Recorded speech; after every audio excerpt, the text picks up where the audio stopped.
Jesus partiu com seus discípulos para os povoados de Cesareia de Filipe. No caminho, ele perguntou aos seus discípulos: que dizem os homens que eu sou? Eles responderam: alguns dizem que tu és João Batista, outros que és Elias.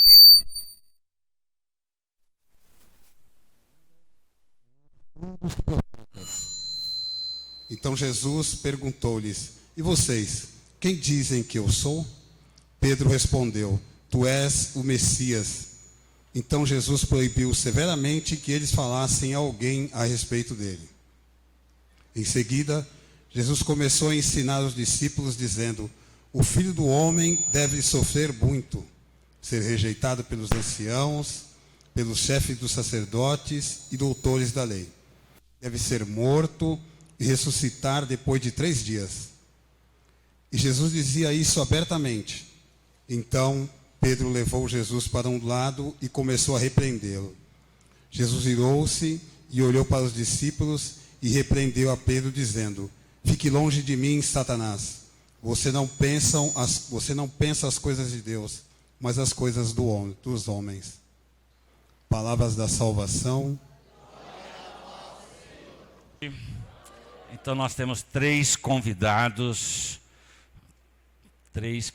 especiais da economia, da vida, da justiça, da paz para todos. Então nós vamos convidar o Ladislau. Uma salva de palmas ao professor Ladislau. Ele tem um site, todos os artigos que ele escreve. Bem-vindo. Ele já esteve aqui na comunidade, Ladislau. Bem-vindo. Depois nós temos, também teve aqui muitas vezes, Odilon Guedes, que ele foi presidente do Sindicato dos Economistas, né? Bem-vindo, Odilon Guedes. E nós temos o Eduardo Moreira, que é o mais jovem, não é isso? E o Eduardo tem uma série de vídeos que ele está postando diariamente. Eu acho que ele trabalha até da meia-noite às 6 também, gente, né, para gravar tanta coisa. Então, podemos nos assentar?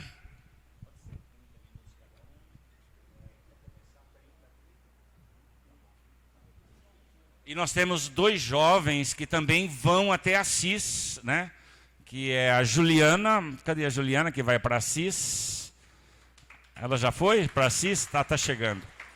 Então tem a Juliana, ela vai, e o Gabriel, aqui também, os 2 jovens, estarão lá em Assis, 2.000 jovens, e o Papa pediu que fosse até aos 35 anos. Aí eu fiquei fora, né?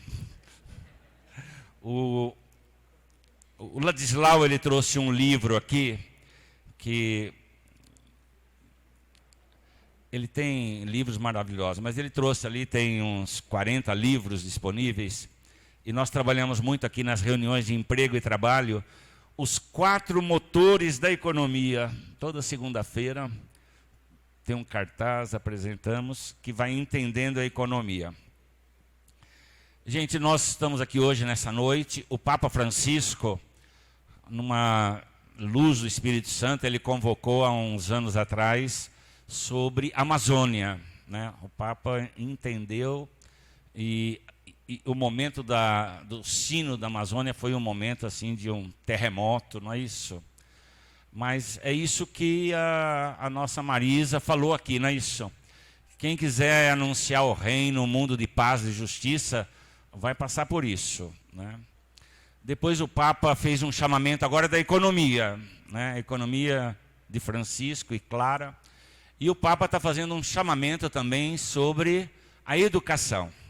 Então o Papa Francisco, ele pegou 3 momentos assim que vão nos ajudando a entender que mundo o mais justo humano possível que nós temos que construir. Então, vocês já decidiram com quem começa?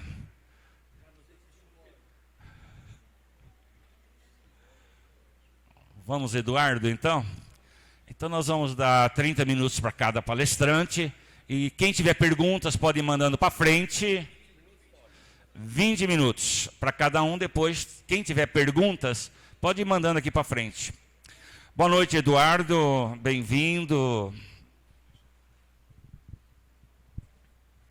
Olá, boa noite a todos. Que alegria estar aqui depois de alguns meses, né? Fui tão bem acolhido, tão bem recebido por vocês. Do lado de um grande amigo, né? O professor Ladislau, muito tenho aprendido com ele, do Padre Ticão, essa super liderança, do Odilon, que acabei de conhecer, mas um grande professor, e de todos vocês. E falar sobre economia.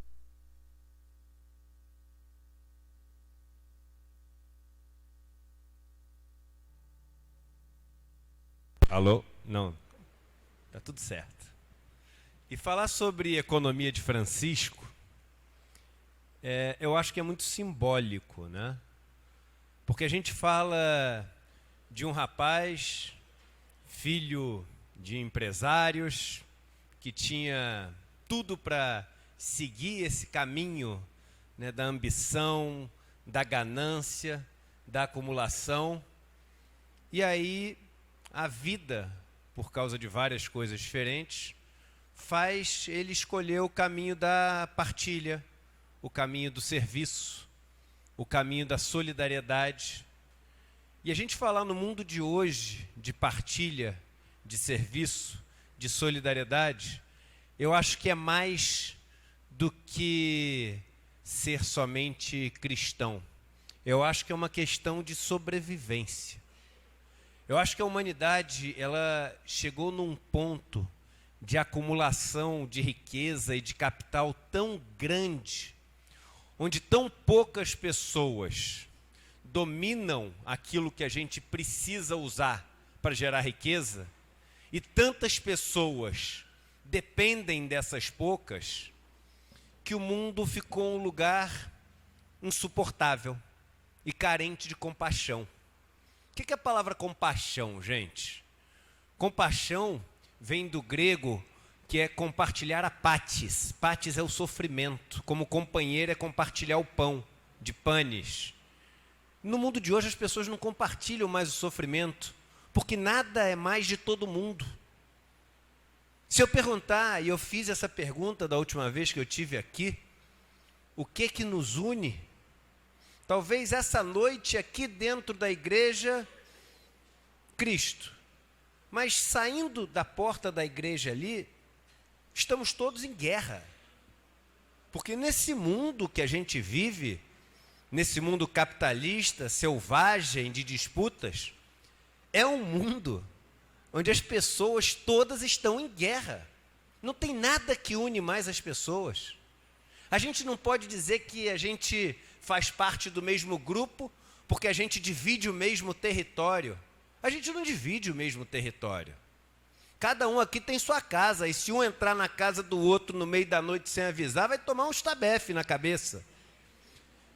Se você tiver com fome e entrar na fazenda ali, matar um boi para comer, eles vão te prender. Não tem, porque a fazenda não é tua, não tem nosso território. Não tem nosso nada. Esse mundo de hoje só tem o quê? Meu, minha. E no mundo desse, as pessoas, para poderem ganhar poder, elas acumulam o quê? Dinheiro. E quanto mais dinheiro, mais poder. Quanto mais poder, mais elas criam um mundo que não deixa os outros terem oportunidade, porque a divisão de dinheiro é divisão também de poder. E eu acho assim muito importante a gente ouvir da voz de um ministro como Paulo Guedes, que a empregada não pode ir para a Disney, porque ele põe para fora num lapso, num momento onde a prepotência fica tão grande, onde a autoconfiança arma uma armadilha para ele, e ele põe para fora aquilo que ele realmente pensa. Ele acha que ele pode decidir o que cada um pode e o que cada um não pode, porque ele é ministro? Não, porque quando ele não era ministro, ele já falava isso nas salas dos bancos. é porque ele é rico.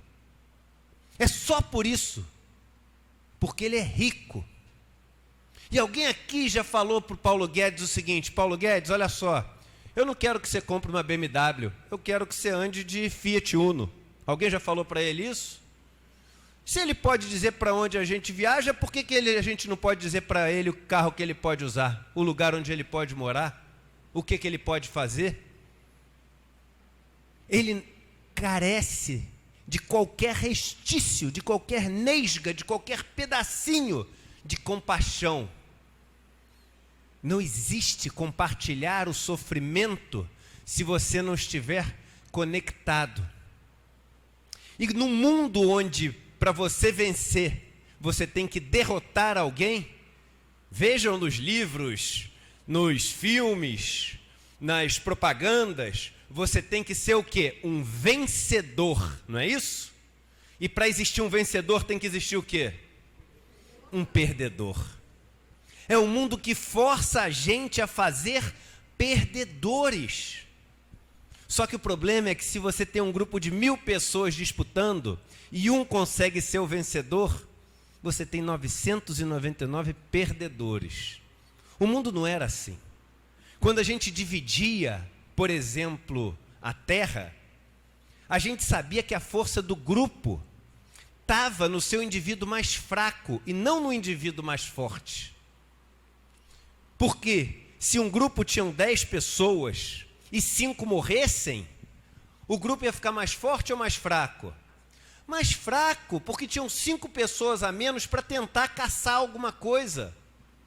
Toda vez que um conseguia caçar, ele dividia com todo mundo, porque ele sabia que era muito melhor todo mundo estar podendo ajudar na caça. Nenhum animal come a sua caça sozinho.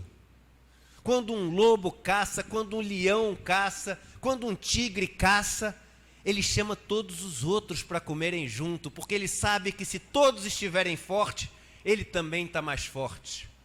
O homem tinha essa percepção.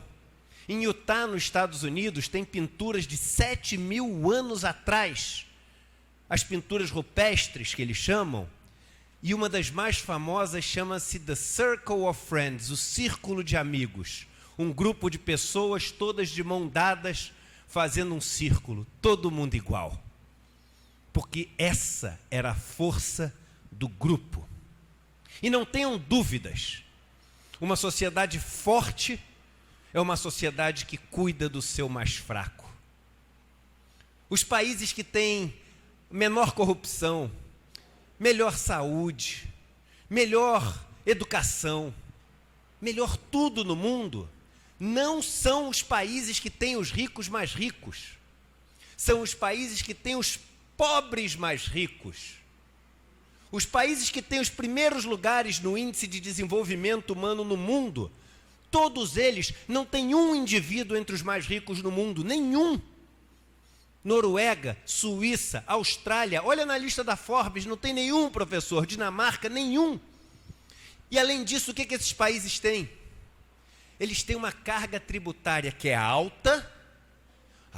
Eu fiquei com medo, carga tributária alta. Não fique, porque a de vocês já é a maior do mundo. Não precisa ter medo, porque isso já tem com vocês.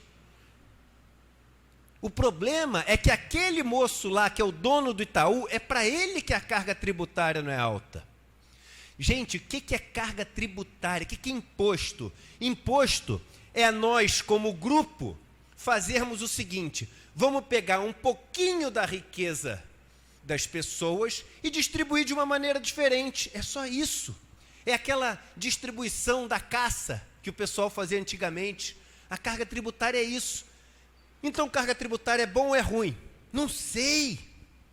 Imagina que a riqueza que a gente tem para distribuir aqui são 10 biscoitos. E eu distribuo assim: você fica com 7, você com 1, 1 e 1. Está justa essa divisão? Não está.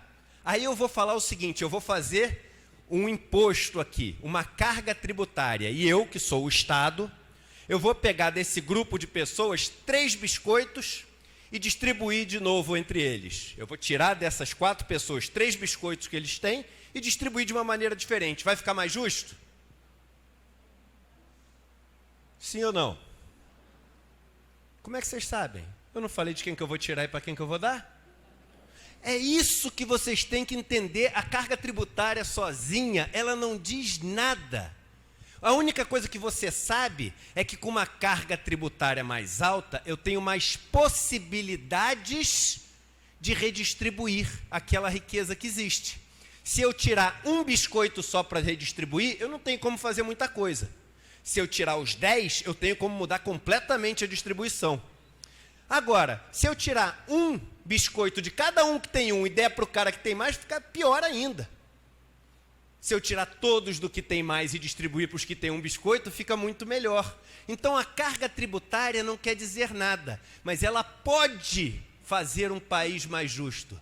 E se eu consigo tirar de quem tem mais, que é o imposto sobre a renda, aí eu estou fazendo uma redistribuição de renda. O Brasil é o país com menor alíquota de imposto de renda sobre os ricos de todos estudados no site lá do Ministério da Economia. De todos.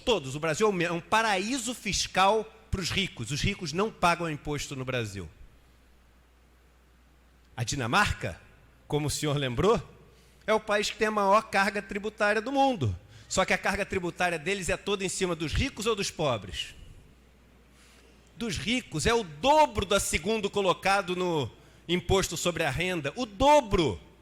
Qual o país menos corrupto no mundo no índice de corrupção? Dinamarca. Qual o país que tem a melhor educação de todos eles? Dinamarca. Qual o país que tem as leis trabalhistas que mais protegem o trabalhador? Dinamarca. A gente tem aquela brincadeira, o reino da Dinamarca, não fala assim? Gente, eu quero que vocês entendam uma coisa. Não existem dois grupos de pensamento, o de direita e o de esquerda, onde os dois querem a mesma coisa. Ou seja, quando vocês olham o Paulo Guedes e a turma que está defendendo isso que a gente está fazendo no Brasil, que o Chile fez há muito tempo atrás, essas pessoas, elas não estão querendo um mundo mais justo, mais igualitário, com mais possibilidades para os mais pobres. Não é que a teoria delas está disputando com a teoria dos outros professores. Não é isso. Não, eles querem coisas diferentes. Isso que a gente tem que ter na cabeça. A gente pensa que são duas pessoas que têm teorias diferentes, dois grupos que têm teorias diferentes, que querem a mesma coisa. Mas não é verdade. E eu provo para vocês que não é verdade. O professor Ladislau, ele sabe preparar um aluno para tirar 10 na prova da Universidade do Paulo Guedes. Você não sabe preparar? Você não conhece a teoria toda que ele ensina? Toda a teoria que se ensina em Chicago, nesses lugares, o professor domina. Ele sabe preparar alguém para tirar 10, responder todas as perguntas. Eu não sei se o Paulo Guedes sabe preparar alguém para tirar 10 na faculdade do professor Ladislau, mas provavelmente sabe. A diferença é que os dois fizeram escolhas diferentes. O Paulo Guedes fez a escolha dos bancos. Ou vocês acham que todos os bancos apoiam Paulo Guedes porque eles querem ver o trabalhador ganhando mais, protegido, com aposentadoria na escola? Vocês realmente acham isso? É claro que não, gente. A gente tem que voltar para o óbvio. E aí eu volto para a economia de Francisco. A gente tem que voltar para o simples. A gente tem que se fazer as perguntas simples. Quando a gente vê, por exemplo, um senador, Paulo Paim, o único senador, quase, acho que não tem nenhum outro na América Latina negro, senador, nenhum outro senador negro na América Latina, que era um sindicalista. Vê a Jandira Fegali, por exemplo, uma médica sanitarista. A gente vê a Benedita da Silva, do Rio de Janeiro. A gente vê todas essas pessoas defendendo um lado. E aí a gente vê o Paulo Guedes, vê o cara que é o dono da Localiza, vê não sei o quê, defendendo o outro lado. Como é que as pessoas acreditam que os banqueiros estão defendendo os pobres e que os pobres estão defendendo os ricos, gente? De onde veio isso? Não é possível que a gente se deixe mudar por eles. Tem uma historinha, uma pequena lenda que diz que um rapaz todo ano chegava numa cidade onde existia um monte de injustiça. E ele subia no banco da praça da cidade e ficava falando contra aquela injustiça, pregando contra a injustiça. E um dia, um viajante que passava todo ano ali, falou assim: vem cá, eu passo todo ano, você fica falando sozinho, ninguém te ouve. Você não percebeu que você não vai nunca mudar eles? Sabe qual a resposta dele? Eu não posso parar, porque o dia que eu parar é sinal de que eles me mudaram. Não deixem que eles mudem vocês. Não deixem de acreditar no óbvio. Não deixem de acreditar no simples. Não deixem de ver refletido num irmão que tem a origem que vocês têm, a cor que vocês têm, a experiência de vida que vocês têm, a luta que vocês têm, para acreditar em outro que não tenha compaixão, não tenha o contato, não tenha a vivência, não tenha a experiência de vocês. Não faz sentido. É a hora de voltar para o simples. E aí, não ter medo. Eu finalizo com uma homilia tão linda que a senhora fez, falando do Evangelho de Marcos, quando Jesus fala: é isso aí, esse é o caminho, e o caminho não é fácil. E aí quem fala muito bem sobre isso é São João Crisóstomo, um santo da Igreja Católica do século IV, século onde a igreja passa seu poder, e junto com o poder passa a acumular todas as mazelas do poder, de riqueza, de disputas políticas e etc. E esse santo escreve sobre a riqueza e sobre a ganância e sobre tudo isso.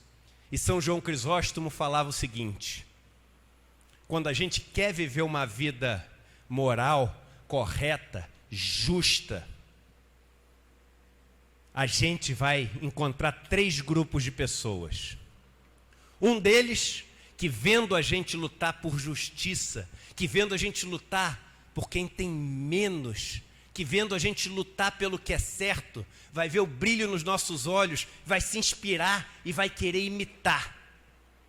E vai seguir o nosso caminho junto com a gente de mão dada. Esse é aquilo que a gente quer. É aquele que a gente busca.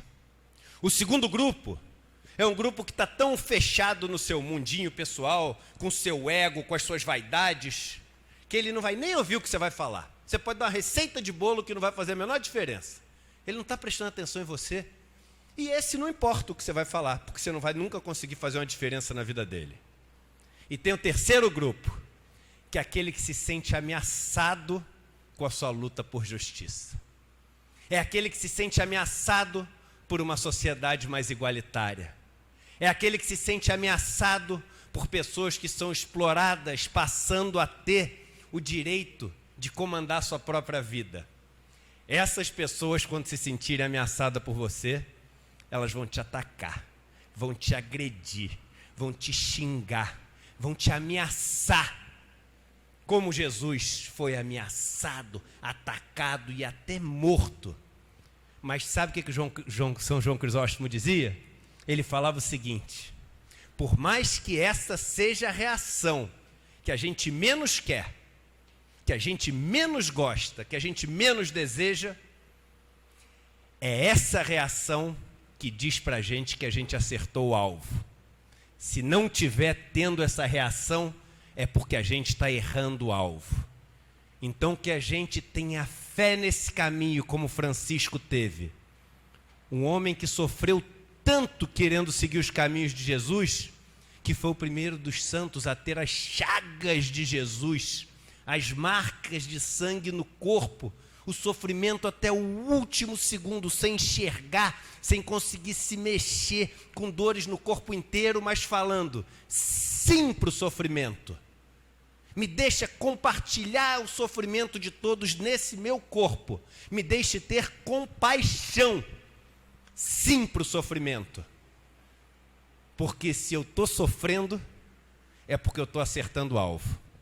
Que a gente, inspirado pela economia do Francisco, siga buscando acertar o alvo e não se abale com as agressões com os ataques, com as ameaças, para a gente poder buscar um mundo mais justo. Muito obrigado. Obrigado, Eduardo. Então, gente, o Eduardo citou aqui um país. Que país que ele citou aí, que o Paulo Guedes foi buscar? Qual que era? O quê? O Chile. O Paulo Guedes esteve no Chile trabalhando. O que o pessoal da aposentadoria recebeu aqui é o modelo que estava lá no Chile. O que está acontecendo no Chile hoje que a imprensa não fala? Mais de 100 dias que o povo está indo para a rua. O que eles perceberam lá? Duas pontas.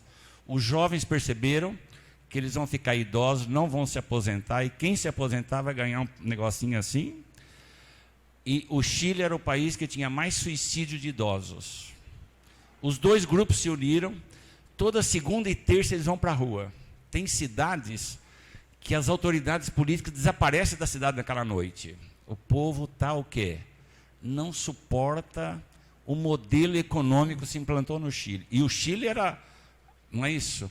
Era um modelo maravilhoso para o mundo. E agora eles estão acordando. Eles têm SUS no Chile? Eles estão lutando e vão conseguir agora? Com certeza. Nós podemos falar do nosso SUS aqui, hein? Mas é o melhor sistema do mundo. Nós temos que fazer funcionar. Mas o Chile tem SUS? Por isso que eles estão numa luta.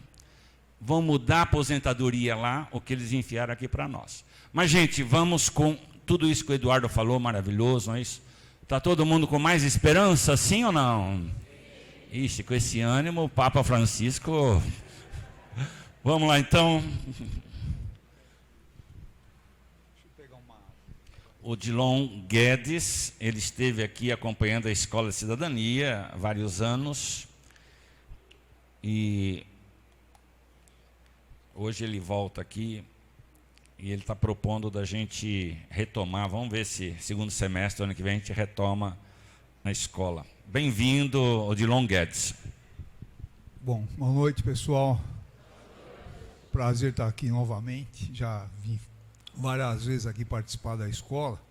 Trabalho fundamental do Padre Ticão aqui, junto à comunidade. É um prazer estar com o Eduardo, Ladislau, professores extremamente competentes, com o Gabriel, né, que vai para Assis, com a Juliana. E veja, pessoal, sempre que eu vim aqui na Escola da Cidadania, né, falar sobre a reforma tributária, que eu vou falar hoje sobre orçamento, eu sempre faço uma pergunta inicial: qual é a arma mais importante do ser humano? Qual é, pessoal? É informação e conhecimento, pessoal. Quem não tem informação e conhecimento é uma pessoa ingênua, ela é enganada e bate palma para quem pisa no pescoço dela. Tá certo? Isso é uma primeira coisa. Segundo, não tem pessoas mais inteligentes que outras. Você tinha alguns gênios, o Einstein. O resto, pessoal, para eu poder vir aqui falar, é porque eu estudei. Vocês são tão inteligentes quanto eu, quanto os professores aqui, tá certo? A questão é de oportunidade. Nós não podemos achar, porque eu não sei das coisas, nunca vou aprender. Não tem nada disso. Se a gente tiver informação, a gente consegue entender tudo o que acontece. Tá? Essas são duas questões centrais. Precisamos de informação e acreditar que nós somos capazes de mudar o mundo. Tá? Nós temos condições para fazer isso. E veja, as pessoas hoje estão totalmente desinformadas. Eu sou professor, eu vejo meus alunos. As pessoas recebem aí pela WhatsApp, fake news, um monte de mentira e acreditam em tudo e repasso. Tá certo? Então nós precisamos ter informações melhores para saber o que está acontecendo. Por isso que a Escola da Cidadania ela é muito importante, porque ela traz informações para as pessoas. Então eu queria ressaltar isso, veja. E outra coisa importantíssima, pessoal, que é o centro do debate, que é o Papa, que hoje é uma liderança fundamental no mundo, respeitado, está chamando essa reunião lá para Assis, que vai jovens do mundo inteiro, economistas, até 35 anos. Aí o Brasil vai ser a segunda delegação que vai mais mandar jovens. A primeira é da Itália, que é lá. Depois é o Brasil. E nós elaboramos uma carta muito importante, depois a Juliana tem aí, nós vamos deixar com o Ticão e com, acho que tem copa para todo mundo aqui, não para todos, mas aqui, depois vocês podem receber.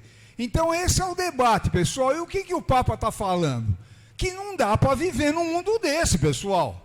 A gente vai se acostumando com a desgraça. É normal aquelas enchentes que deram aqui em São Paulo semana passada, que destruiu a vida de meio mundo, acabou, o cara fez a maior economia para comprar lá móveis, etc., e destrói tudo. E todo ano repete. É normal isso? É normal a gente viver numa sociedade que você tem medo de sair na esquina e tomar um tiro e ser roubado? Faltar vaga na creche para as crianças? Não é normal, pessoal. A gente trabalha que nem os condenados. Pegamos, eu e a Juliana viemos juntos, você pega o metrô aí, você entra e depois não sabe se sai. E os ônibus, como é que a gente anda? Não é normal. Nós precisamos transformar o mundo. E é possível, pessoal.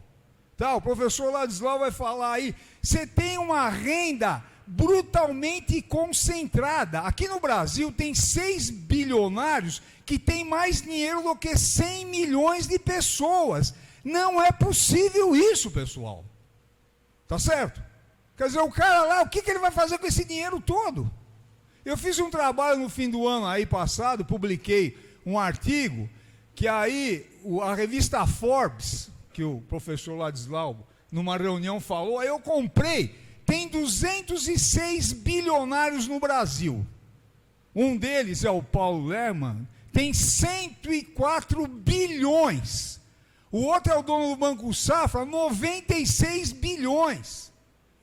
Tá certo? E no Brasil tem 50 milhões de pessoas que ganham até R$450 por mês. Então nós temos que mudar isso, pessoal. Tá aí, é possível, é.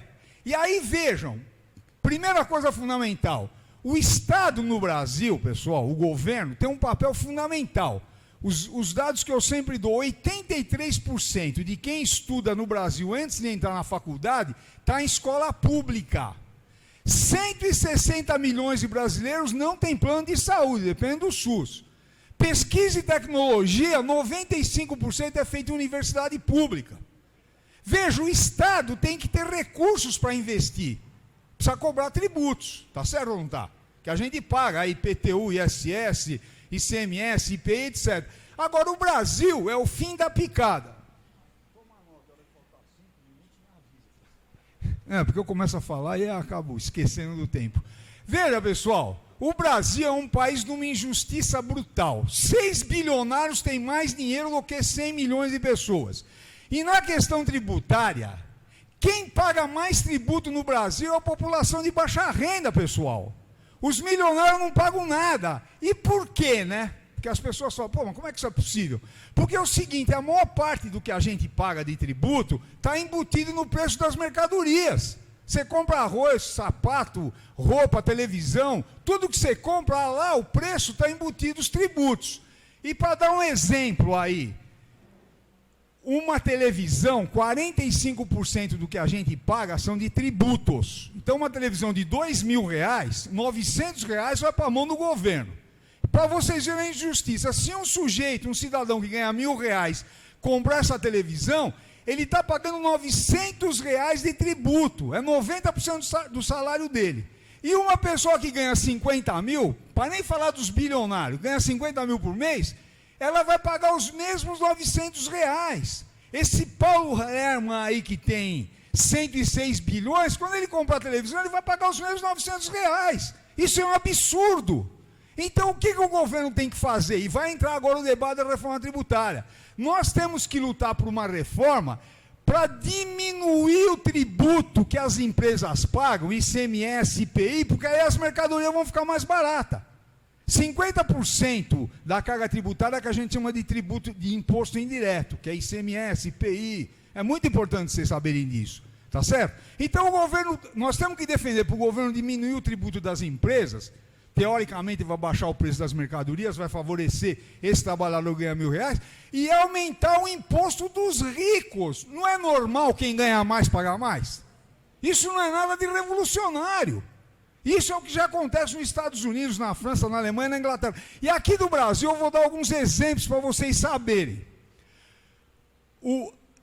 Os bilionários, eles têm ações de empresas. E essas ações, a empresa tem lucro, ela distribui o lucro e dividendo. Eles não pagam imposto de renda sobre isso. Tá certo? Só o Brasil e a Estônia que não paga. No mundo inteiro paga. Por isso, um dos motivos que eles são bilionários. E nós pagamos o quê? Quando você compra arroz, feijão, pão, sapato, você está pagando tributo. Eles não pagam do ganho que eles têm. Você pega a tabela do imposto de renda, quem ganha R$ 4.800, 7,5%. E quem ganha 5.000, 4.800, paga 27,5%, que é o máximo. Quem ganha 50 mil, paga 27,5%. Isso é outra injustiça brutal. No Brasil já chegou a 60% o limite maior. Um cara que ganha 100 mil, não é para pagar 27,5%, tem que pagar 50%. Ele vai continuar vivendo bem, ficar com 50 mil, dá para viver bem, não dá? Então o governo precisa mexer no imposto de renda. Outra coisa, imposto sobre herança. Aqui em São Paulo é 4%, tá certo? Na Inglaterra é 40%, que é um dos países mais capitalistas do mundo. Tinha o primeiro-ministro da Inglaterra, Winston Churchill, foi ele que comandou a Inglaterra na Segunda Guerra Mundial contra os nazistas. E ele falava que esse imposto era muito bom para evitar rico indolente. Porque o cara ganha a herança, não vai fazer mais nada na vida. Então lá eles cobram há mais de 300 anos, tem imposto sobre herança na Inglaterra. Então nós precisamos fazer isso. Eu fiz um cálculo nesse trabalho que eu publiquei aí no fim do ano passado. Se você mudar de 4% para 30% aqui no Brasil o imposto sobre herança, esses 2 bilionários, que somando dá 200 bilhões, se você cobrar 4%, eles vão pagar 200 bilhões, 8 bilhões de imposto sobre herança, os filhos dele, tá certo? Agora, se você colocar 30%, o governo, em vez de cobrar 8, vai cobrar 60 bilhões. Aí eu até brinco, né? Lá o dono do Banco Safra, que tem quase 100 bilhões, se ele deixar para o filho dele 70 bilhões, aí o filho dele não vai poder mais jantar em restaurante lá em Paris, né? Porque ele só ficou com 70 bilhões, ele não ficou com 96. Quer dizer, então você tem que cobrar imposto sobre herança, rico tem que pagar e vai continuar sendo rico, mas tem que pagar. E aqui no Brasil é um absurdo. Um outro exemplo, o imposto territorial rural, tá certo? Que o governo cobra aí de quem tem terra no Brasil. O ITR, Imposto Territorial Rural, do Brasil inteirinho, do Rio Grande do Sul até o Amazonas, o ano inteiro, de janeiro a dezembro, a arrecadação é menor do que 2 meses de IPTU da cidade de São Paulo. Dá para entender? O que você cobra o ano inteiro, do Brasil inteiro, é menor do que 2 meses de IPTU da cidade de São Paulo. O agronegócio não paga absolutamente nada. Então nós precisamos mexer com isso, porque o governo vai arrecadar mais dinheiro, vai fazer creche, para os filhos poderem estar lá na escola, bem cuidado, vai ampliar a universidade, que nem hoje já tem várias universidades públicas, precisa de muito mais, vai melhorar o SUS, vai fazer metrô, corredor de ônibus. O que eu quero dizer para vocês é que isso tudo é possível. Agora nós precisamos ter essas informações para acabar com uma injustiça dessa. E esse encontro em Assis vai possibilitar isso, da gente debater desde questões de feiras de solidariedade, etc., até você mudar a estrutura da sociedade, tá certo? Até você mudar isso. Porque não é possível a gente achar que é normal ficar 2 horas dentro do ônibus, pessoal. Isso não é normal, ou dar uma enchente e ficar todo mundo com medo. E nós temos direito de ter uma vida melhor. Isso é um dado objetivo. Não dá para a gente continuar achando que é normal isso. Tá certo? Então nós precisamos começar a entender, debater a política. E por isso que o chamamento do Papa é fundamental. E mais, nós estamos num país aí, como o Eduardo colocou, você tem um ministro que é um sujeito comprometido com os banqueiros, fez a reforma, ele e o Bolsonaro, né, que é o maior imbecil que eu já vi na minha vida, é um como é que a gente pode falar? Qualquer termo, vai, em respeito às mulheres aqui, eu não vou falar o que eu penso dele, tá certo? Veja, que está conduzindo o Brasil, o quê? Fez a reforma da Previdência para tomar o dinheiro de quem? Da população de baixa renda. Por exemplo, o Exército, só para vocês saberem, não mexeu em nada. Ao contrário, eles tiveram aumento e se aposentam ganhando o salário final que eles têm de carreira. Tá certo? Veja, é um governo que está massacrando. O desemprego continua. Pessoal, só para a gente não esquecer, falaram o seguinte, ó, tira a Dilma, que resolve o problema do desemprego. Tiraram a Dilma. Aí, botaram o Temer lá, congela 20 anos de investimento público que resolve o problema e a economia vai voltar a crescer. Aprovaram essa lei, não aconteceu nada. Tá certo? Aí o que acontece? Elege o Bolsonaro que vai resolver tudo. Piorou tudo. Aí faz a reforma da Previdência que vai melhorar e não melhora, porque eles não tocam nas questões centrais, que é o investimento do Estado. O Estado precisa investir para gerar emprego, para gerar renda. Então nós estamos numa situação que nós precisamos nos informarmos, não ficar repetindo o lugar comum aí do que a gente ouve, que o Estado não presta, que todo mundo é ladrão, que não vale a pena participar, muito pelo contrário, vamos ter eleição para prefeito. Não dá para aceitar esse povo aí, tá certo? Quer dizer, isso tudo vai depender da gente começar a o quê? Fazer as rodas de amigo, conversar, trocar ideia e não ir atrás de conversa que não tem substância nenhuma. Tá certo? E mais, o Brasil é tão atrasado, pessoal, que você nem faz reformas que a Europa fez há 200 anos atrás. Tá? Então, por isso que eles precisam dominar a cabeça da gente. Essa é a grande arma. É dominar a cabeça das pessoas, porque a pessoa fica com medo de tudo. Tá certo? E aí, o cara não arruma emprego ou ganha mal, pô, preciso rezar mais. Ele acha que precisa. Tá certo? Eu até brinco sempre, falava aqui. Rezar, ótimo. Agora, só rezar não adianta. Precisa agir. Precisa ir para a luta. Precisa ter consciência e começar a perceber que nós precisamos elevar o nosso padrão de vida, que tem uma vida melhor. E para finalizar, uma das questões que o Papa está colocando, que é fundamental, que é a questão hoje o quê? Do meio ambiente. O planeta está sendo literalmente destruído. Aqui em São Paulo, vocês lembram ano passado que deu aquela tempestade, a cidade virou noite? Vocês lembram ou não? Isso nunca aconteceu. Eu nasci aqui em São Paulo, nunca vi isso na minha vida. Porque veio da Amazônia isso. Estão destruindo a Amazônia, estão destruindo o meio ambiente. Precisa mudar isso tudo, e para isso precisa de recursos. E precisa fazer o quê? O governo precisa ter mais recursos para fazer isso, fiscalizar. Então, para finalizar, é isso, pessoal. Primeiro, precisamos de informação. Não ficar repetindo um monte de abobrinha aí que a gente nem sabe de onde vem. Segundo, precisamos de informação para transformar a nossa realidade. Tá? Os filhos de vocês, os netos de vocês, tem direito de pegar um planeta melhor, ou pelo menos que não vai ser destruído. E nós hoje temos que trabalhar para ter o quê? Uma condição muito melhor, trabalhar no sentido de participar da política para melhorar a nossa qualidade de vida. E isso vai depender da gente. Muito obrigado. Obrigado, Odilon. Gente, então, o que o Odilon começou perguntando, o profeta Amós, qual o profeta que falou, meu povo está morrendo por falta de conhecimento? Quem que foi, Marisa? Quem? Profeta Oséias, há 400 antes de Cristo, ele falou, meu povo está morrendo por falta de conhecimento e informação. Depois nós vamos fazer uma rodada com os três no momento. O Eduardo vai dizer aonde você pode ter informação de economia, para a gente estar atualizado, para a gente mudar. O Odilon vai dar umas dicas e o Ladislau, o professor Ladislau, uma salva de palmas ao Ladislau. Ele esteve aqui várias vezes. Ele é uma das pessoas que produz, que eu conheço assim, produz um conhecimento e coloca para todo mundo crescer nessas informações. Bem-vindo, Ladislau. Boa noite, gente. Eu sou de natureza mais calma. Teve 2 jovens entusiastas aqui que levantaram as...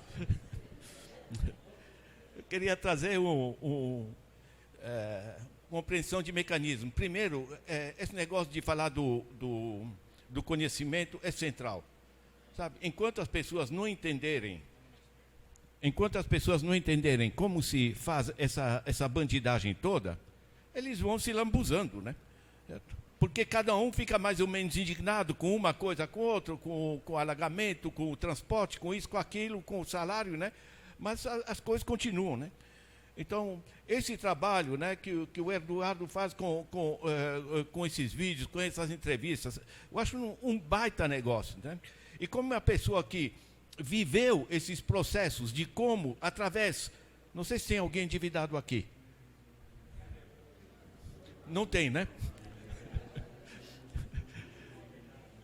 Como ele viveu esses processos, ele traz esse conhecimento, né? Porque todo esse sistema de absurdo, de desigualdade, de exploração da gente num país que é rico, certo? Está preso a essa desinformação das pessoas sobre como funciona. Todo trabalho do Odilon Guedes informando sobre como funcionam os impostos, porque, gente, eu hoje sou aposentado para as Nações Unidas, eu trabalhei 7 anos na África, trabalhei em muitos países ricos, pobres, na China, na Mongólia, enfim. Certo? Onde funciona, você pega uma parte dos recursos da sociedade, se apropria pelo Estado, e o Estado, como diz bem o Eduardo, ele não come dinheiro, ele transforma isso em políticas de saúde, em políticas de educação e coisa. E se tiver corrupção, se batalha, tem corrupção nas empresas privadas, tem corrupção nas... Né? Mas, basicamente, a gente faz parte desse esforço que está se generalizando, gente, no Brasil, que é esse esforço das pessoas entenderem economia, entenderem como são exploradas. Porque muita gente tem essa coisa curiosa, diz, eu não entendo de economia, imagina que eu entender esse negócio. Porque transformaram a economia num conjunto de coisas tão cheias de número que a gente fica perdido, né? O que é uma farsa, porque as coisas são realmente simples, né? Para já, o que é um bilionário? Um bilionário, não é o nosso caso, né? Digamos que eu, professor Ladislau, eu tenho 1 bilhão. Sou um bilhãozinho, né? Não estou que nem o Joseph Safra, que tem 95, né? Tem 1 bilhãozinho. Eu vou aplicar esse dinheiro a 5% ao ano. Modesto, tá? Vou ganhar 5% desse bilhão. Você sabe quanto eu estou ganhando ao dia? Estou ganhando R$137 mil. Estão entendendo o que é 1 bilhão? O cara que tem 1 bilhãozinho, sem produzir nada, porque está rendendo no banco, está ganhando 137 mil ao dia. No dia seguinte, ele está ganhando 5% sobre 1 bilhão mais... Não, 137 não, porque ele tem que precisar de 7 mil reais, porque a vida está cara, né? Enfim, tá? Estão entendendo? É o que em finanças a gente chama a bola de neve. Quanto mais cresce, mais rápido cresce. E isso gerou o que o Odilon estava mencionando, essa meia dúzia de caras que estão podres de rico, não fazendo rigorosamente nada, né? Certo? Isso não é só no Brasil. No Brasil é simplesmente mais grave, mais caricato, né? Então, isso é que leva o Papa a dizer, como esse problema é mundial, nós temos 1% que tem mais do que os 99 seguintes, então podres de rico, para que eles querem tanta riqueza, né? Olha, eu lá em casa comprei um gorgonzola. É que eu gosto de um bom queijo, tal, né? É um queijo meio caro, né? Então a moça estava passando lá em casa, eu falei para ela, é meio caro, mas de vez em quando, né? Ela olhou assim, toda animada, ela gosta de mim, disse, não, professor, o senhor batalhou muito para chegar até aqui, né? Ela me deu uma ideia formidável. Eu sei o que eu vou pôr no meu túmulo. Na lápide vai estar escrito, aqui jaz o professor Ladislau Dobor, que batalhou muito para chegar até aqui. É bilionário para quê? Esse negócio é de uma dimensão de cretinice, certo? E não é só que são cretinos, é que estão travando o desenvolvimento. Porque todos esses bilhões, em vez de botar em paraíso fiscal, botar na Suíça. Aliás, Paulo Guedes é cofundador do Banco BTG Pactual, que tem 38 filiais em paraísos fiscais, Ilhas Caimã, Panamá, etc, etc. Sabe para que serve conta em paraíso fiscal? É corrupção, é evasão fiscal, lavagem de dinheiro, de droga, de armas e tudo, gente. Tem grandes negociações atuais para começar a organizar um sistema de controle planetário. Mas, em nosso nível, aqui, é surrealista, né? Eu vou pegar São Paulo. Nós não somos uma cidade pobre, nós não somos um país pobre. Se você pega o PIB do Brasil, 6,8 trilhões, tá? Não vou massacrar vocês com o número, mas a ordem de grandeza dá para entender. Eu divido pela população, divido em 12 meses, multiplico por 4, vocês vão entender que é o seguinte: o que nós produzimos hoje de bens e serviços no Brasil dá 11 mil reais por mês por família de 4 pessoas. Estão entendendo? O que a gente produz hoje no Brasil, gente, eu trabalhei 7 anos na África, eu vi miséria de verdade. Aqui não. É um país rico, com alguns ricos que seguram tudo, né? Não funciona. Se eu pego o PIB da cidade, 700 bi, se eu divido pela população, os 11 milhões que nós somos, sabe o que dá? Nessa cidade, o que a gente produz de riqueza anualmente, dá 20 mil reais por mês por família de 4 pessoas. Cadê esse dinheiro, gente? Cadê os 400 e tantos reais que o Odilon está mencionando? Estão entendendo? E essa gente tem tanto dinheiro que eles compram os políticos e passam a lei, em 1995, que isenta eles de imposto. Eu, professor Ladislau, pago 27,5, né, do coisa. E eu não faço evasão fiscal. Mesmo se eu gostar de fazer evasão fiscal, não vai dar porque me descontam na folha. Certo? Porque eu sou assalariado. Agora, esse pessoal de cima, gente, o problema não é em ter inveja de rico, de coisa do gênero, é que é um negócio burro. Tem uma série de bilionários que começaram a se descartar e transformar as fortunas deles para financiar políticas sociais de diversos tipos, né? E um deles diz uma coisa curiosa: para os meus filhos viverem bem, não é eu dar bilhões para eles, eu assegurar uma sociedade que funcione, que seja pacífica, que seja produtiva. Certo? Então é curioso isso, né? Tem gente que pensa a vida no quanto eu vou arrancar, né? Aí vira sucesso, vira capa da Forbes, né? Enfim, certo? E tem gente que pensa assim: eu quero ser bem lembrado, mano. Peguem o Louis Pasteur, que vocês conhecem, né? Pasteurização, etc. Um pesquisador de biologia, graças ao qual as nossas crianças não morrem porque temos vacina, temos todo esse processo. Todo mundo conhece Louis Pasteur, né? É glória. Ele ficou famoso pelo que ele contribuiu, não pelo que ele arrancou. Então, essa mudança de atitude, a busca de justiça, não tem nada a ver com inveja de rico nem coisa do gênero. É pensar que nós temos que ter economias que funcionem. Agora, economia que funcione, gente, não precisa de números, equações, e, sobretudo, não pode nenhum de nós dizer eu não entendo. Porque não é complicado. O bem-estar de cada um de nós do que depende. O dinheiro no bolso. Eu tenho que poder comprar a camisa, pagar o ônibus, coisas do gênero. Isso é uma parte. A outra parte, o que é? É acesso a bens de consumo coletivo, chama assim. Acesso à saúde, acesso. Eu não posso comprar meu hospital, eu não compro minha escola, eu não compro, não é? Eu tenho que ter acesso.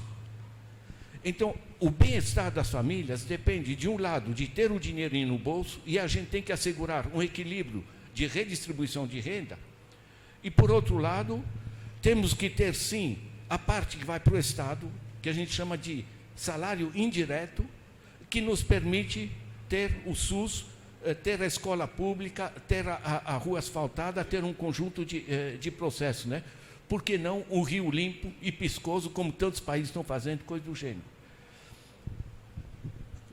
Como é que funciona? Quando você assegura mais renda para as pessoas, lembre quando se aumentou o salário mínimo com Lula, se aumentou um conjunto de transferências, isso gera maior demanda pelas pessoas. Então, o Estado repassar mais dinheiro para as pessoas, gente, isso é o básico. Sabe por quê? O dinheiro que vai para baixo na sociedade, ele dinamiza a economia. O dinheiro que vai lá para cima, vai para paraíso fiscal, vai para especulação financeira, e nós estamos, é o 7º ano que eles estão consertando a economia, certo? E a economia está parada. O que acontece quando você põe mais dinheiro para as pessoas terem um salário melhor? Tem mais demanda. Quando você tem mais demanda, a empresa tem para quem vender. Tem um empresário interessante que escreveu no Estadão, né? Realmente, com o teto de gastos, está mais barato eu contratar. Mas para que eu vou contratar se eu não tenho para quem vender? Ele tem estoques parados. Certo? Então, quando você dinamiza a capacidade de consumo das famílias, você dinamiza a atividade empresarial. De 2002 para 2010, na fase Lula, o desemprego caiu de 12% para 6%. Por quê? Porque colocou mais dinheiro na mão da população, que gerou mais demanda, as empresas tiveram que produzir mais para responder essa demanda, não gerou inflação. Sabe por que não gera inflação? Porque a população, quando recebe dinheiro, compra coisas simples. E é muito fácil responder. No Brasil, as empresas hoje estão trabalhando com 70% da sua capacidade. Tem estoques acumulados. Por que gerou esse desemprego maluco que já estão vários anos com 12 milhões de desempregados? Porque as pessoas não têm como consumir. Fizeram teto de gasto, tiraram dinheiro das pessoas. Certo? Como eles não consomem, a empresa não tem para quem vender. E vejam que coisa interessante. Eles tiraram a Dilma em grande parte por causa do déficit, de coisa do gênero, né? O que acontece é que quando as pessoas consomem mais, gera mais recurso para o Estado, e as empresas produzem mais e têm mais emprego, isso gera também imposto para o Estado, e a conta fecha. Certo? E quando a conta fecha, o Estado pode assegurar o que ele tem que fazer. Saúde, educação, cultura, enfim, um conjunto dos investimentos e as infraestruturas, né? Gente, eu não quero complicar, mas realmente é um negócio de bom senso. Né? Para as empresas funcionarem, isso é importante, senão a economia fica parada. O que precisa para as empresas funcionarem? Eles têm que poder ter para quem vender. Então não adianta matar a capacidade de compra da população em nome de reduzir o déficit, certo? Porque para toda a economia. E o déficit aqui aumentou. Então, na realidade, a gente precisa voltar para um processo redistributivo que gera demanda, demanda gera atividade empresarial, o que gera mais emprego, ambos geram mais recursos para o Estado e o Estado pode financiar as infraestruturas e as políticas sociais, né? Gente, nós temos eleições municipais pela frente. Nos Estados Unidos tem problemas, de certa maneira, parecidos, porque lá elegeram também um troglodita. Mas muitas cidades nos Estados Unidos estão dizendo o seguinte: está o Trump lá em cima, mas nós, na nossa cidade, nós vamos continuar a fazer políticas sociais, políticas ambientais, redistribuição, proteger. Estão entendendo? Nós temos eleições municipais neste ano. É vital que a gente pense, bairro por bairro, região por região da cidade, Gente, isso aqui é uma cidade rica. É absurdo a gente ter os desequilíbrios que nós temos. É o absurdo os rios e os córregos serem esgotos a céu aberto, gente. E é só pensar, sabe, em termos econômicos, não é misterioso. R$1 que você coloca para saneamento básico, são R$4 que você deixa de gastar nos hospitais. Porque a água contaminada é o principal vetor de doenças. Sabe o quê? Canalizar córregos, fazer saneamento básico, isso absorve emprego. Dá para, bairro por bairro, fazer tipo de mutirões de trabalho para arborizar as ruas, para melhorar as casas, fazer manutenção urbana, fazer o saneamento básico, certo? Gera salário, reduz os custos da cidade e isso volta. Certo? Gente, isso não é inventar, e não é coisa de ideologia disso ou daquilo. É bom senso porque a gente olha simplesmente o que funciona e onde funciona.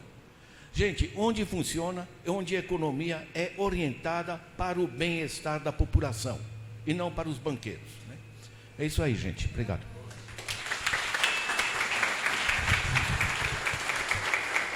Pessoal, nós vamos...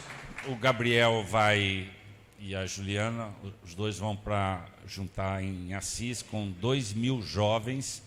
Eles vão passar quantos dias lá? Quantos? 3 a 5 dias? Então nós vamos dar passagem só de ida para eles ficarem lá.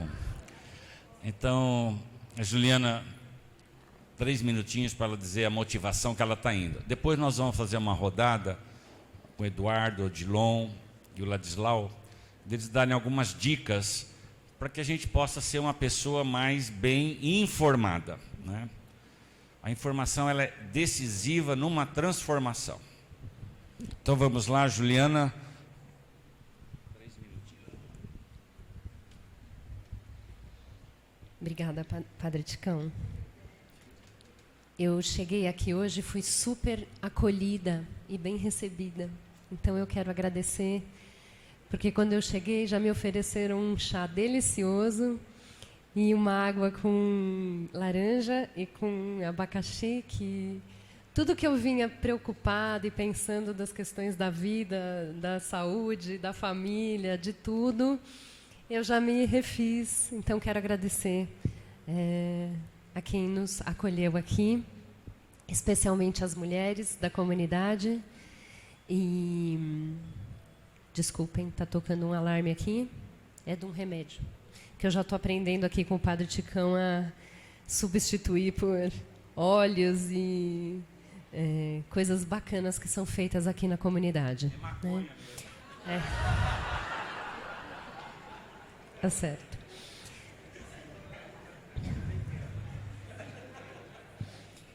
Eu fiz a minha primeira comunhão com o Padre João Crisóstomo. Então, quero agradecer ao Eduardo de ter trazido na memória. Era um padre comunista, parecido com o Padre Ticão, que acabou... Eu vim para São Paulo, sabe por que eu estou aqui? Eu sou de Araraquara, minha mãe nasceu lá, a primeira paróquia, eu ia ficar lá. Aí eu fiquei numa paróquia, teve uma greve de professores, eles pediram o salão da igreja, né? Aí eu achei coisa normal abrir o salão para os professores. Aí foram falar com o bispo que eu era melancia, verde por fora e vermelho por dentro. Aí eu vim aqui para São Paulo, por isso que eu estou aqui hoje. Tem um artista que usa melancia nos quadros dele, o Basquiat, é muito legal. Então, me cutuca aqui, por favor, para não falar demais.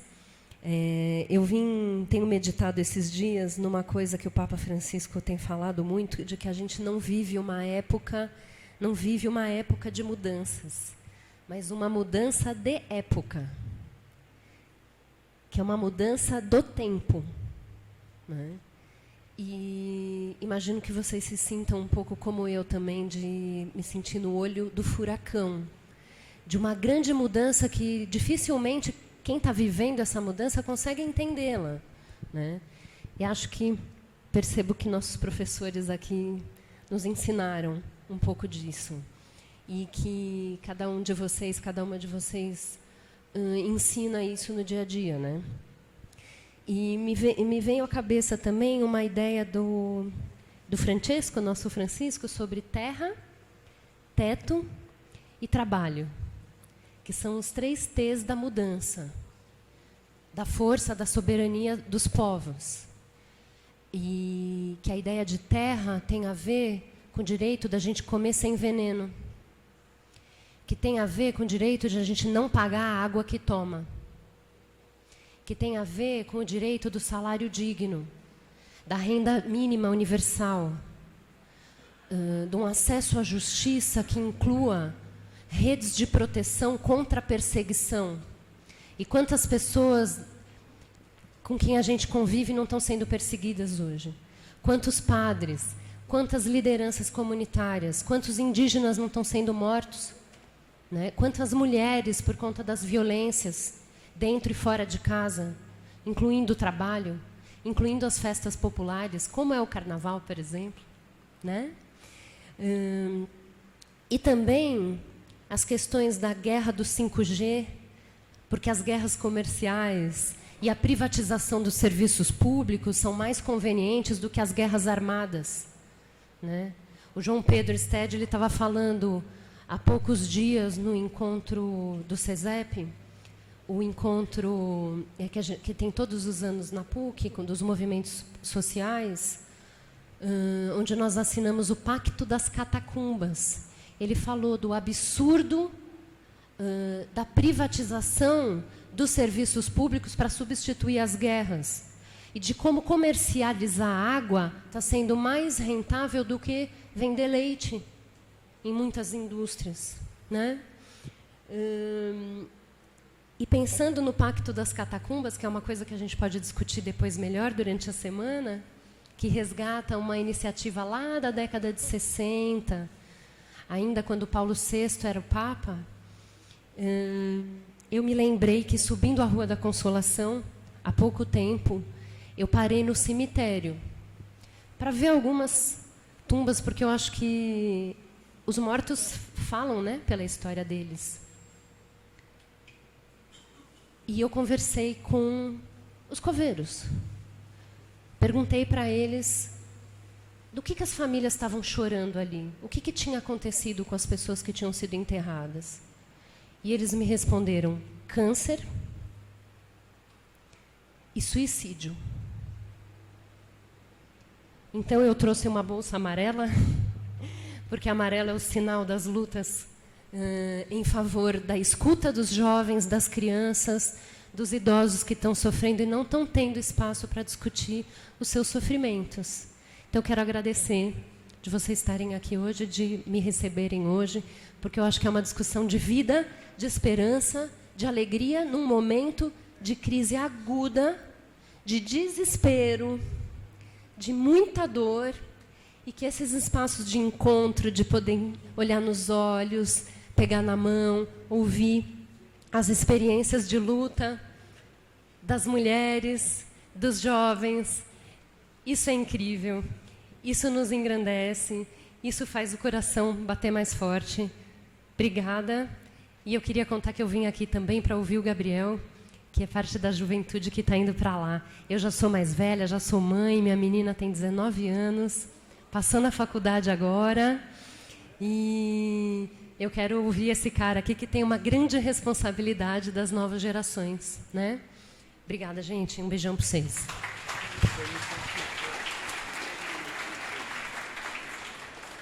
Bem, boa noite a todos. Primeiro fui pego de surpresa aqui pela Juliana.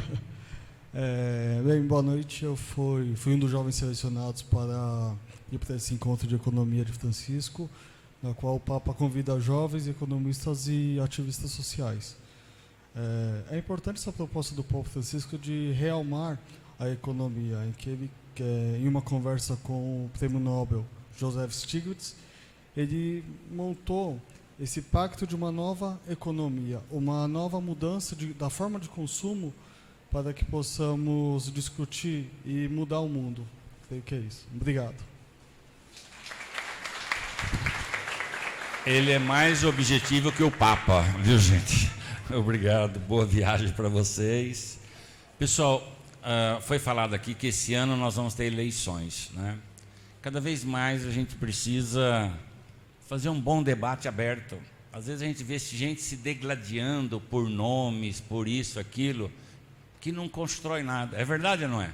Nós temos que começar a ver quem é que defende as políticas públicas nessa cidade. Mas quem está do lado do povo, é isso que nós temos que perceber. Eu vejo aqui nas redes, o pessoal brigando.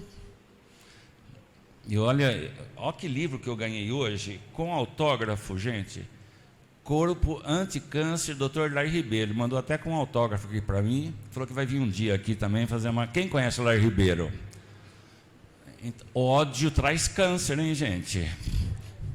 É verdade ou não é? É só ver aí. Então, para dizer o seguinte, tem muita gente aí que está morrendo cedo, mas nós temos que enxergar uma luz para essa cidade, ser acolhedora de todos, gente. Hoje veio aqui à tarde, todo dia vem gente aqui. Uma senhora negra, pobre, minha casa está caindo. O senhor tem um lugarzinho aqui para mim guardar as minhas coisas? Olha que... E todo dia vem gente aqui na pior situação. Moradia gera emprego, gente? Nossa. O nosso trabalho aqui da moradia, 36 anos, nós estamos construindo agora 1.100 moradias em Guarulhos, 200 em Itaquá. É uma luta de... Essas famílias estão quase 10 anos na fila para construir essa casa. Mas isso mostra que quando a comunidade se organiza, dá passos. Então, na hora de votar esse ano, quem é que está do lado da saúde, quem é que está do lado da moradia, da educação? Quinta-feira, gente, quem puder quinta-feira, na feira de quinta, às 9 horas, vai ter um ato em frente ao INSS aqui. Querem fechar o INSS, até o prédio. Não é isso? Então, quem puder vir na feira, chega um pouco mais antes ali. O que nós vamos fazer? Já fecharam de Goianazes, fecharam de Sapopemba. Eles querem fechar 500 postos. O povo não vai ter nem lugar. Tem 2 milhões de processos do INSS. 2 milhões. Vai virar um Chile isso daqui. Está virando já, né? Um abandono. Mas vamos mudar isso ou não vamos, gente? Então, Eduardo, nós vamos fazer uma pergunta. O Eduardo, na sua fala, como que cada um pode se apropriar mais de informações, né?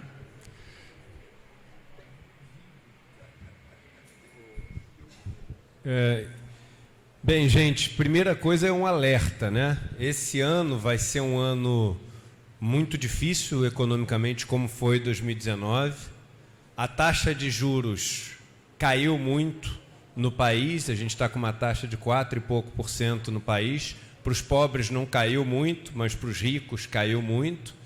Então, é exatamente nesses momentos que as pessoas criam armadilhas, pirâmides e várias outras coisas para enganar os outros.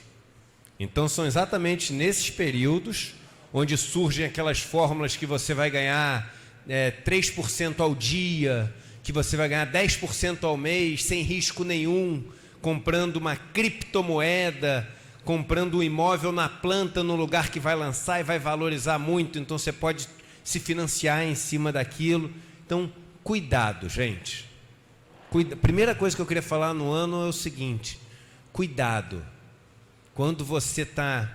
Eu tive um professor de economia nos Estados Unidos que ele falava uma coisa incrível, né? Que o maior investidor de todos os tempos nos Estados Unidos, uma vez quando os Estados Unidos estavam passando por um período muito difícil, uma crise enorme, esse cara era o Benjamin Graham, o maior investidor dos Estados Unidos de todos os tempos. E aí os discípulos dele, entre eles o Warren Buffett, se juntaram e falaram o seguinte: olha, eu não sei o que eu tenho que fazer para investir, a gente está todo mundo perdendo dinheiro, o que a gente faz? Aí ele falou assim: eu vou ensinar vocês durante uma semana. Aí ensinou e deu uma prova muito difícil, que tinham 100 questões, muito difícil, e era múltipla escolha, você podia botar verdadeiro ou falso, só isso que tinha que colocar. E ele avisou para eles o seguinte: metade das respostas são verdadeira e metade das respostas são falso. Mas era muito difícil. E aí ele deu a prova, as pessoas fizeram a prova e quase todos tiraram menos de 50%. E ele falou assim, e demoraram horas para fazer a prova. Ele falou assim: se vocês tivessem, na hora que receber a prova, botado tudo verdadeiro ou tudo falso, Vocês garantiam os 50%, fazia a prova em 1 minuto, não esquentava a cabeça e ia embora para casa. O que ele quis dar de lição para as pessoas? Quando as coisas estão difíceis, a gente joga na defesa. A gente garante o que dá para garantir para poder estar vivo para quando as coisas estarem melhorando. E a vida está muito difícil. A vida do pobre está muito difícil, do classe média está muito difícil. A única vida que está mais fácil, e isso revolta, é a do 1% mais rico. A renda do 1% mais rico aumentou nessa crise. Tem um número, e esse número é o que mais me choca, tá? O quanto o Brasil gera de riqueza todo ano, que é o tal do PIB, hoje, ele é menor do que era em 2012, corrigido pela inflação. Hoje, o Brasil gera menos riqueza do que gera em 2012.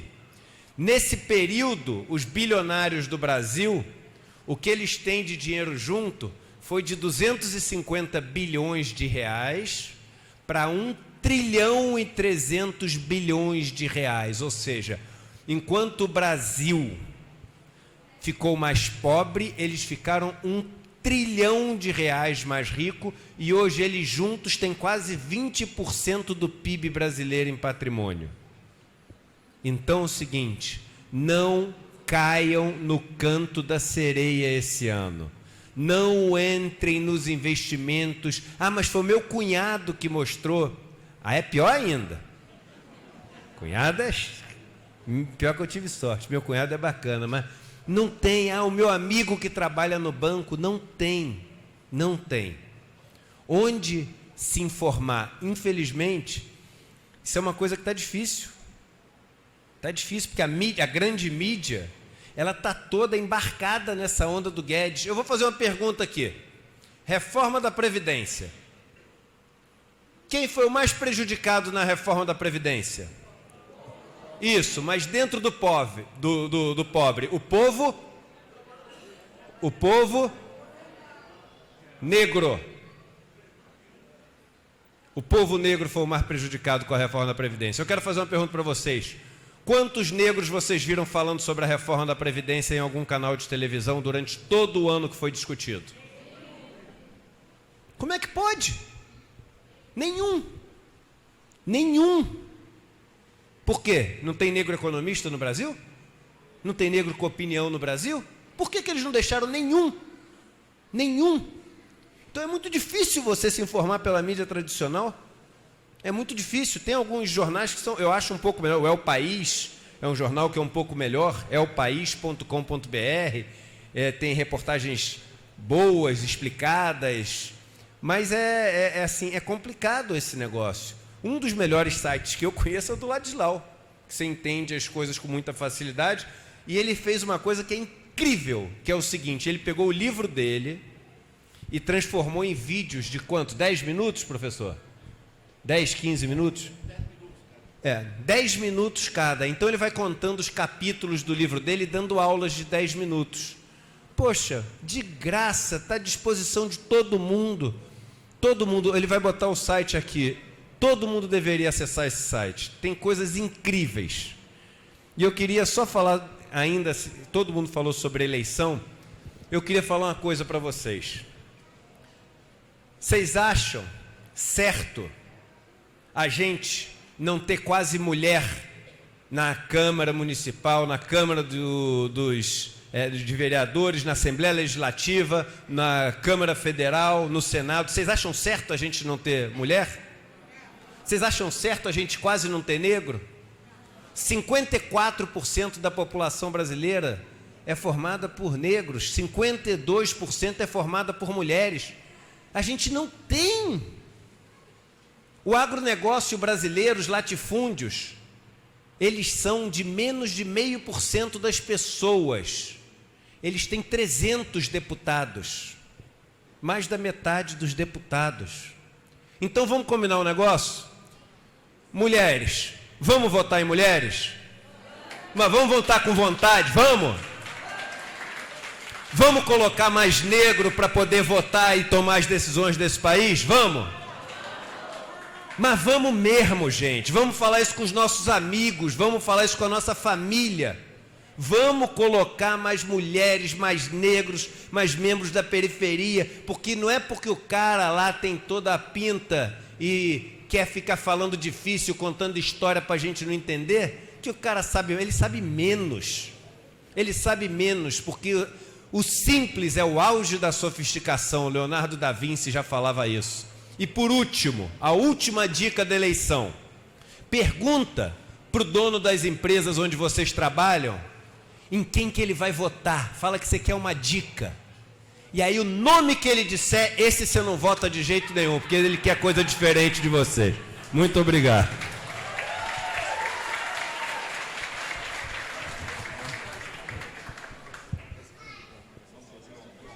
Bom, pessoal, rapidamente o seguinte.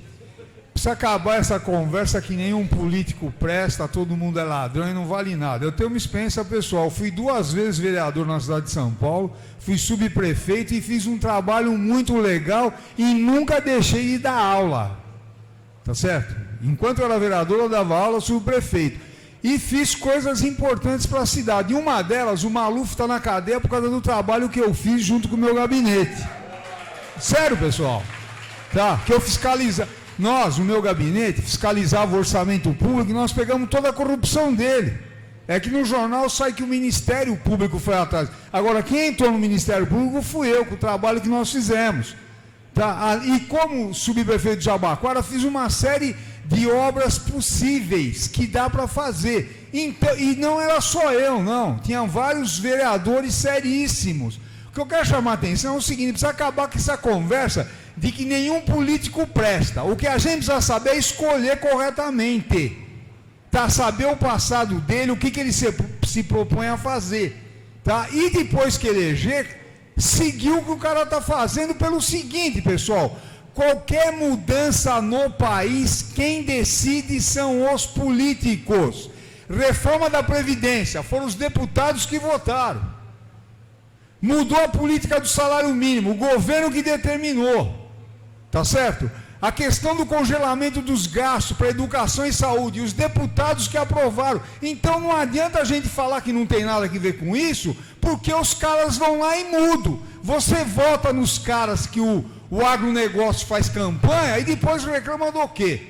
E como eu fui vereador, eu participava muito do debate, eu falava, olha pessoal, que a turma falava mal de política, eu falava, ó, nenhum vereador em São Paulo foi obra do Espírito Santo. Ninguém chegou lá porque o Espírito Santo colocou. Todos eles tiveram voto popular. Então nós precisamos começar a pensar seriamente nisso, porque essa confusão que se coloca, que todo político é ladrão, que ninguém presta, é para criar confusão, e aí vem um cara lá que é amigo do vizinho e que promete isso, você fala, como ninguém presta, eu voto nele. E aí você bota num cara que vai o quê? Vai te prejudicar a tua família. Então essa é uma questão central, nós precisamos saber em quem que nós votamos, ver o passado da pessoa, o que ele já fez na vida. Não adianta vir com conversa fiada, ou porque o teu amigo disse lá. Isso depende da gente, pessoal. E eu quero chamar a atenção. A eleição é o único momento que o sujeito mais humilde e desempregado tem o mesmo valor do que esse bilionário que eu falei, que tem 106 bilhões. Porque na hora de votar, cada um vale um. Então o voto tem uma importância brutal, só que as pessoas não sabem disso.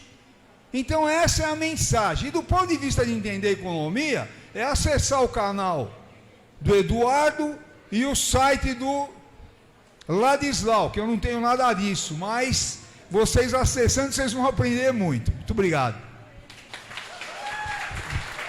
Gente, o Eduardo, ele tem uma série de vídeos, é só colocar lá no Google, vídeos, economia, Eduardo Moreira, né?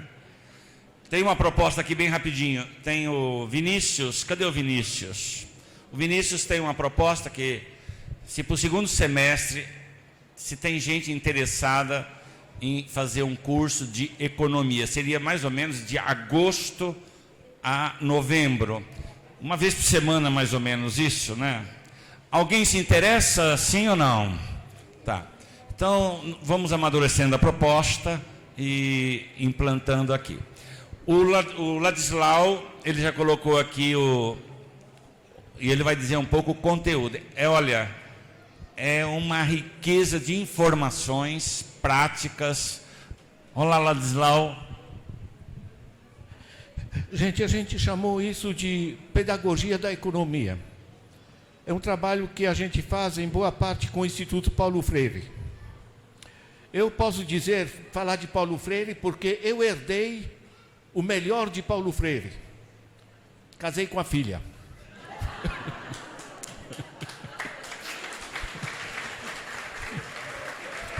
É que eu fui visitar o Paulo Freire lá em Genebra, ele era exilado, eu também era, né? O Paulo Freire não estava, mas a filha estava.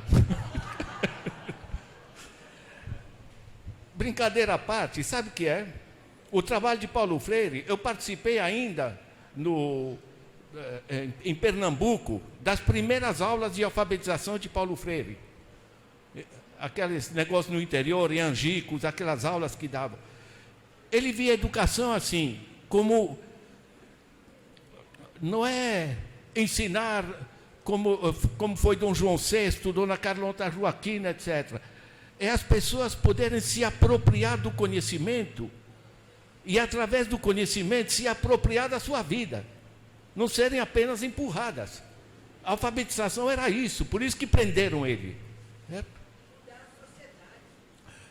Então, na realidade, você tem esse objetivo, todo o trabalho, que eu vejo muita convergência, o trabalho do Eduardo Fagnani, o trabalho do Odilon, o trabalho do Eduardo, né?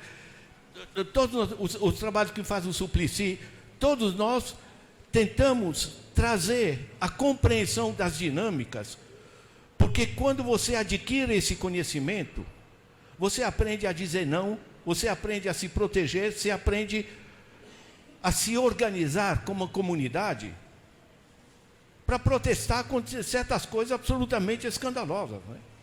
Como é que esse grupo de bilionários aí, metido a desperdício de dinheiro, faz especulação financeira, eles não investem, não produzem, não geram emprego. Né?